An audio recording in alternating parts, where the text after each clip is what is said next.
Srbi su i dalje na barikadama ka Brnjaku i Jarinju i traže da se stvari vrate na stanje pre intervencije kosovskih specijalaca. Situacija je dalje prilično napeta, ali ćemo prave informacije dobiti od kolege Koste Garića koji se nalazi kod Jarinja. Kosta, izgleda da se pregovori sa KFOR-om odvijaju prilično teškim uslovima i da, barem sada tako deluje, za sada nema pomaka.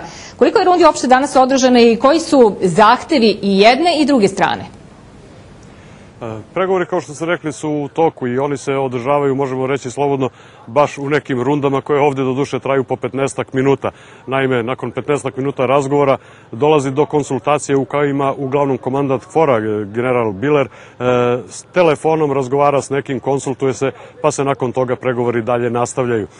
Ono što je kao neka od posljednjih informacija stigla, ali koju iskreno rečeno ne treba u ovom trenutku prihvatati zdravo za gotovo, a stiže nam iz srpskih izvora u severnom delu Kosmeta, je da je u jednoj od tih konsultacija general Biler razgovarao sa gospodinom Tačijem i pokušavajući da od njega izdejstvuje uklanjanje carine sa prelaza Brnjak, kako bi se onda malo situacija, da kažemo, ohladila i kako bi mogli dalje da se vode pregovori oko toga, jer s jedne strane Srbi ne žele da se povuku sa barikada i tvrde da će tu ostati dok god su blokirani prilazi i prelazi, znači i u Brnjaku i u Jarinju, a s druge strane snage KFOR-a su zatvorile u potpunosti prelaz u Jarinju, tako da sada sva ona vozila koja dolaze iz pravca Kraljeva i Raške, pokušavajući da odu ka Mitrovici, jednostavno gore na nekih 100 metara pre prelaza moraju da se okrenu i vraćaju se nazad. Studio?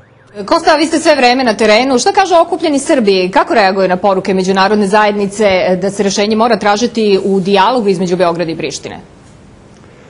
Pa, okupljeni Srbi jesu za to da se rešenje nađe u dijalogu između Beograda i Prištine, ali također ne odustaju od svojih zahteva, znači da u tim pregovorima apsolutno jedna od prvih tačaka bude da ne dolazi u obzir nikakvo prisustvo ROSU jedinica na administrativnim prelazima i da se jednostavno kompletno stanje, znači, vrati upravo ono o čemu se i vode pregovori, da se kompletno stanje na svim administrativnim prelazima vrati u pređašnje stanje, odnosno da tu na administrativnim prelazima kompletnu kontrolu putnika, saobraćaja i prevoza robe vrše, znači, pripadnici kosovske policije srpske nacionalnosti. Studio? Kosta, nakon toliko dana blokade administrativnih prelaza, odnosno robe iz Srbije, sigurno se osjećaju posledice?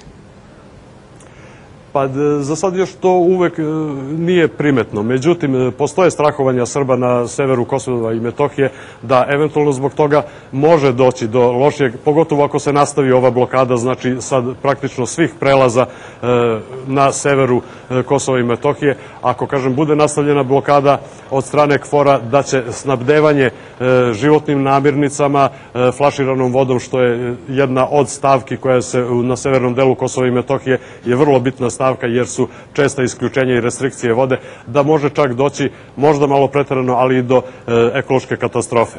Studio? Kosta, hvala na ovim informacijama. Bio je ovo izveštač RTS-a Kosta Garić, koji nam se javio uživo iz Jarinja.